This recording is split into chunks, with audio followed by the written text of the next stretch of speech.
Hey everybody, we are live at Paste Studios right now with Mr. Paul Stanley, the man who is in possession of more gold records than any other American band of all time. And they take up a lot of room. Yeah, I would imagine. That is a lot of gold. Thank you so much for coming here and doing this. Pleasure. I appreciate it very much. Great to be here. Yeah, so congratulations to you are very much in order because Backstage Pass is coming out tomorrow. Yes. And we're lucky enough to have you read an excerpt from it, and then we'll chat a little bit about the book. Sounds great. All right. Nobody should know. Don't tell anybody. I wear glasses to read. Okay, we should start at the beginning. Oh, and if you really want to see something cool, Yeah. if we turn out the lights, then it gets really scary. But we'll turn these off for now. Okay, seriously. So let's start at the beginning. This is the introduction.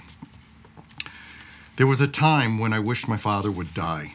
Before my mom passed away, my dad was not a nice person. He was really difficult to be around and very angry. So I hoped he wouldn't be around and that his death would be a quick solution to the ugliness that was happening between my parents and tainting so much around him. But I'm lucky. In the years since the publication of my first book, Face the Music, I've been fortunate enough to get to a point where I can say to my dad, I wish you could be here forever. He's going to be 99, and in those most recent years, rather than being saddled with strictly negative memories, I've been given some things that I'll actually miss. My dad had a hard time reading Face the Music because I talked so openly about the misery I experienced as a child, the lack of support I got at home, and the problems between my parents, the constant fighting and lack of affection. Since the book came out, I found myself sometimes recollecting things with my dad that he doesn't remember, that were great. He took me to the opera, for instance, and he took me to museums. So although he couldn't connect with me on an emotional level, he still took me places that shaped who I am today, the good and the bad. What I left out of Face the Music was the fact that, despite his flaws, my dad was well-intentioned. In the past, I regarded that as irrelevant, but now I see that it did make a difference, and that I, too, can learn from that. To try to illustrate this to my dad, I reminded him of the time when I was probably 8 or 9 years old and asked him for sunglasses. I told him I wanted to buy sunglasses at the luncheonette around the corner from our apartment. He said, no, I'll get you good sunglasses. So he ordered a pair of quality sunglasses from an optometrist, but unfortunately it backfired because when I saw them, I hated them. I've sat with him since Face the Music came out and said, remember you brought me those good glasses? The process has made our relationship ultimately so much better, and it was by setting up boundaries, which creates a level of self-respect and respect for other people. We can't allow somebody to make a fool of us or lower our self-worth or treat us less than we believe is acceptable. It's fine to set the rules for interactions. Let someone know what is acceptable and what isn't. That's not sitting down when we meet somebody and reading them the riot act. It happens through their seeing how we deal with situations with others and how we deal with situations with them. I've said this all my adult life, and I've said it to my son Evan, and I believe it's very important. Initially, my parents were thrown by the idea that I could say something to them that they thought was unacceptable, or that I could hang up the phone on my father when I thought he was out of line. He would call me back saying, "You hung up on me," and I would say, "Yeah, I told you that talking to me like that is not acceptable." It's important in all relationships to preserve and protect our self-respect. Even so, I'm a strong advocate of leaving as little to regret as possible. As my life has progressed, I've always wanted to make sure that I didn't have a coulda, shoulda, woulda scenario left on my plate. I would rather hash things out. Seeing my dad at 98 means that every day is unknown and precarious. For both of our benefits, it's not a time to leave things unsaid. Talking with my dad about his demise is addressing the elephant in the room. It's no secret to him that his days are numbered. He has an almost contradictory outlook about them. He says he's lived too long, and all the people he knew have died, to which I replied they'd all change places with you. But when he's not well, he makes sure he goes to the hospital and then says, "Boy, that was close." So on one hand, he says he shouldn't be here, but on the other hand, on some level, he wants to be here. There's so much to be lost by not talking about mortality. And in the course of the conversations I've had with him about it, I realized I needed to tell him that his grandchildren will miss him, and as basic and childish as it sounds, I needed to tell him that I will miss him too, that I will miss him and that I wish he could stay forever. The night before I decided to first broach this topic with my dad, I thought I had to talk to him tomorrow because I didn't know how many tomorrows he had left. The change in our relationship needed to be acknowledged, so I told him, "You know, I'll miss you," which is terrific, and it's a terrific change. I couldn't have said that to him 5 years ago because 5 years ago I wasn't rooting for him. But I needed to say it, and I didn't want to end up thinking what so many people in similar situations think after it's too late. I wish I told him. I wish I told him when I had the chance. I did have the chance, and I wanted to use it. That's something really cool about this chapter of my life. Not that our conversations erase the past, but rather that being left with a lot of bitterness or bad memories, I enjoy being around the person my dad has become, and he's learned to be supportive. I feel very fortunate. And I guess it ties into the other things I've learned, that my dad will continue on. Yes, I will remember the things that weren't so great, but I will also remember the fact that we came to terms with each other. That's a good thing. That's a great thing. That's a gift. My dad is a much nicer person, still haunted by his demons, still haunted by guilt, but nice and kind. Setting boundaries for other people allows us to decide what is acceptable and what isn't. And my verbalizing my boundaries to my father, making clear to him what is acceptable and what isn't, was probably the start of the transformation between us. These days, my dad is very supportive and comes to see my musical side project, Soul Station. He wants to know how the shows go and how my art exhibitions go. He compliments me on things I do. And it doesn't matter how old we are, everybody wants to be approved by their parents. In the past, my dad's acknowledgement of my accomplishments, if I ever got any, was always tinged with jealousy and resentment. To have it without that is a blessing because his life, and he knows it, is coming to an end. So I'm blessed. I'm blessed that I can tell him that I love him and that I'll miss him. It's something I didn't expect, and it's something I didn't have before and didn't have when I wrote Face the Music. It's a good thing. I don't want my dad to die. Now I'm lucky enough to be able to tell him that I wish he wouldn't die, and I wish he could always be there. It's a gift to him, but it's probably a bigger gift to me because I'm going to remain. I've tied up the loose ends. The end of the end of Face the Music feels like the end, but it's never the end. There's always a new end and a new beginning, and it goes on from there. All right. Well, thank you. Thank you. Yeah, so congratulations again on the release of this book. Backstage Pass is coming out tomorrow. Can you talk a little bit about, you spent a significant amount of time early in this book talking about the microtia that you suffered from. You were born with the deafness in one ear, but specifically how your parents reacted to your suffering. Can you talk a little bit about the lessons that you learned from what not to do parenting-wise and how that's translated to how you parent your kids now? Well, it's interesting because my parents perhaps were of a generation that believed that when you ignore something and don't acknowledge it, it goes away. So if we don't talk about something, it's gone. And we didn't talk about my birth defect as they were known back then. Now it's called a facial difference. I was born with a crumpled little cartilage mass and deaf on my right side. And between that and learning disabilities in school, because I couldn't hear very well, my parents pretty much just ignored all of that and perhaps were believers in what some people call tough love. And I don't believe there's love and then there's tough, and the two don't necessarily go together. So my parents really thought that perhaps the way to toughen somebody up is to give them less. Some people feel, as perhaps my dad did, that you make somebody stronger by giving them less. And I've learned that you make people stronger by giving them more. you don't soften somebody by loving them. You actually make them stronger. So that was a life lesson for me. As much as my parents tried to do the best they could, I found in parenting that my best direction is to go the opposite way that they did.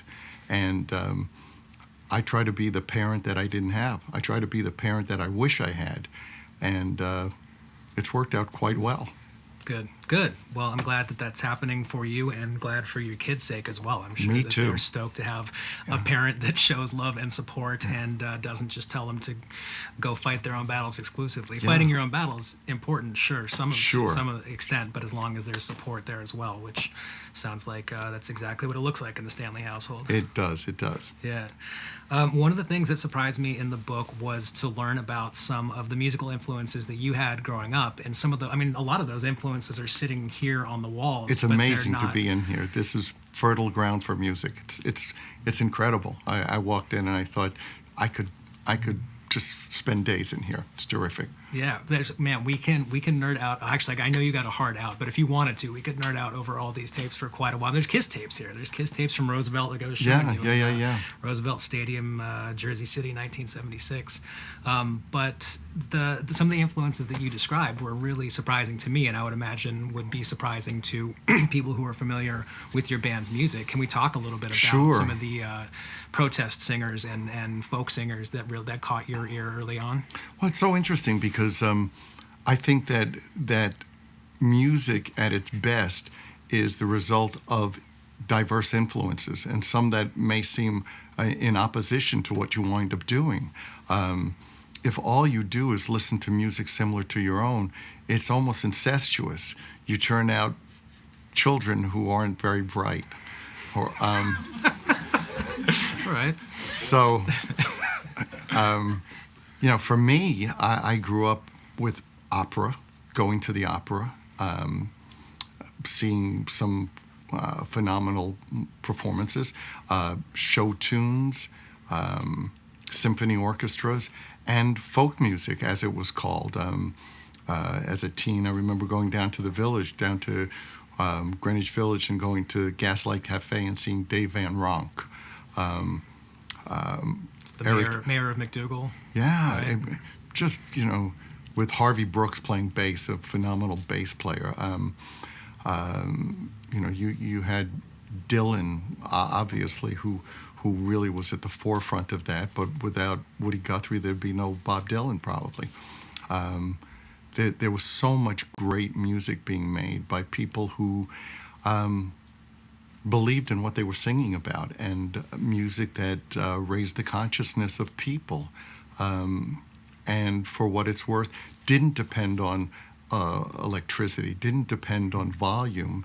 It was pure passion without those, and yet it spoke volumes. So that's a lot of what I was listening to. Also, Sonny Terry, Brownie McGee, just a very diverse Odetta, Miriam Makeba. The list is endless, and that's what makes. I hope none of them would be offended that they're partially responsible for Detroit Rock City, but so it goes. I'm sure all of them would be thrilled to know that. I think they'd want the royalties. Somehow actually. That was digested by you and then spit back out in a vastly different form. There's some Sonny Terry and Brownie McGee in that room over there, sitting right next to the last show that the John Coltrane Quintet ever played. The original document of it is in the next room over. Amazing. Yeah. So I wanted to talk to you a little bit about your interests outside of music, and then when you started talking about opera, reminded me that interests inside of music, but totally separate from Kiss. That was fascinating for me to find out that your Broadway, your stage performances as well. Can we talk a little bit about what you're into, whether musical or not musical? Sure. That's totally separate from. Sure. I'm here to hear your questions and answer them if I feel like it. I want to talk about cooking and painting. Yeah. Well. Yeah. Well, okay. So, painting. You painted an entire painting without a paintbrush. It sounds like you did that on more than one occasion, taking just completely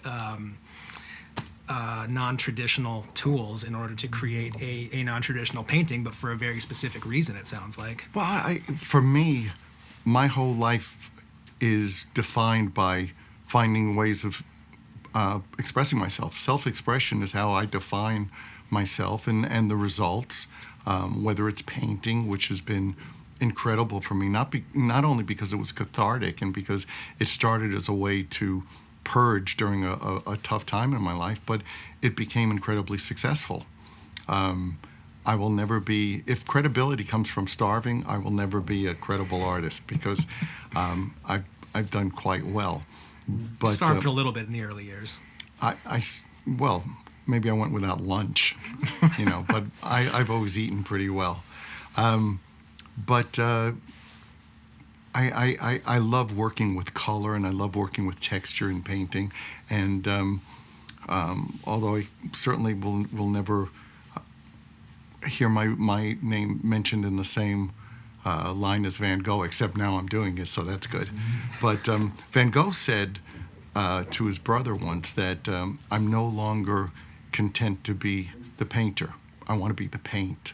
And that sums up art, I think, in general, that you want to immerse yourself in it. You want to be a part of it, as opposed to, you don't want to create it, you want to be it. So painting has been like that for me. When I did Phantom of the Opera, that was an immersive role for me and something that perhaps would seem very left field to many people.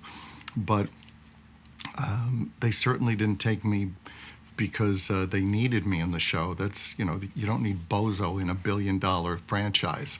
So I did a full audition and wound up doing 8 shows a week, which was terrific. And standing ovations every night. First night they stood up. I thought they were leaving, But everything's been amazing from Kiss forward. It's a matter of setting your own goals and living your own passions. Instead of listening to what other people think you should be doing, you need to find what is meaningful for you, because whether you succeed or not, you still have the value of what you've done. Yeah, it sounds like there's such a wide array of stuff that you have done from Kiss forward, as you said. I mean, from cooking to paint to Broadway to everything. And we all should do that. And whether you find joy in being a street sweeper, whatever is your challenge and whatever is what floats your boat, that's what you need to do. That's how you find happiness. Was that Mark Twain who said, if you find something you love doing, you'll never work a day in your life? Some truth to that.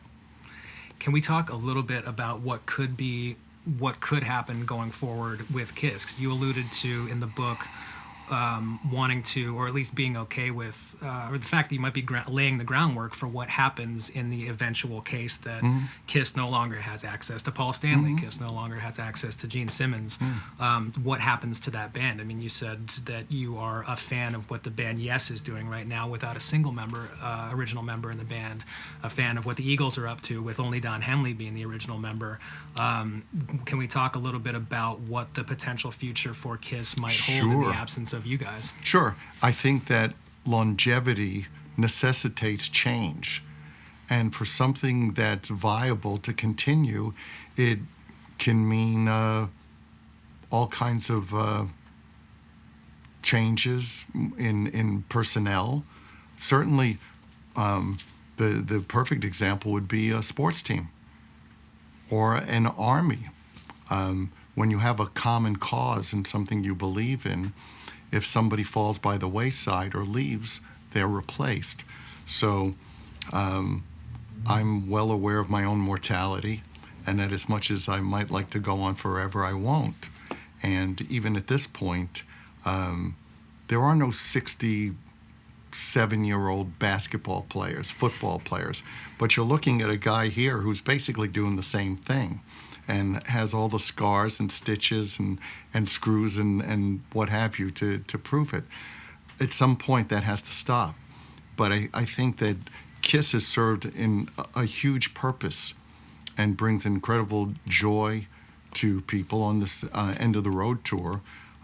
These shows are packed, and not only with the early followers of the band, but people who've heard the legend of what this band does live, and it's something that's more than music. It really is a preaching of self-empowerment, and the idea that anything that you're willing to work hard for, you can probably attain, and the idea of celebrating life, things that may seem simplistic or overtly simplistic, but actually have a timeless depth to them. So when bands continue, ultimately, the people in them need to change or have to because of circumstances. So that's a long explanation for me feeling that I would have an enormous amount of pride in knowing that we can continue the band once I'm not there anymore.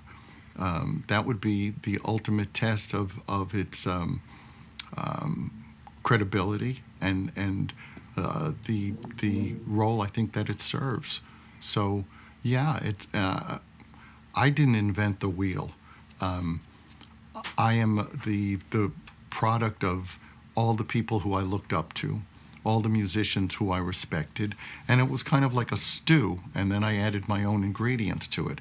But there are other people who are out there who wouldn't necessarily imitate me any more than I imitated my heroes. But there are people out there, I'm sure, who are well equipped to pick up the flag and run with it.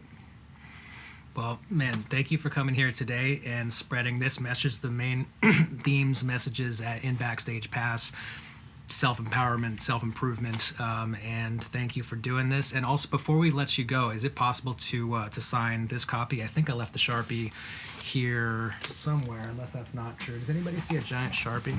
And, one of the things I wanted to make Thank you. really paramount in the book was that it's very easy for your friends, when you tell them something that's bothering you or an issue you're having, your friends sometimes go, well, if I were you, I would. Well, you're not me. You haven't lived a day in my shoes. Right. You haven't grown up like me. So perhaps the best thing that I can do for you is say, I had certain issues, and here's how I dealt with them. And maybe that's a lot more, there's more weight to that than telling you how you should live. I have no idea how you should live, but maybe I could put a little light on that road. Yeah, which is, that is it was laid out that way very well in this book, because there's not necessarily, like you said, all that many crossovers between the way that you grew up and the way you lived growing up in Queens versus me growing up in San Francisco. And yet we have the same, if you look under the surface, we all have the same issues. And if I can reveal my secrets, you'll find out that what you think needs to be hidden is actually something that we share and other people share.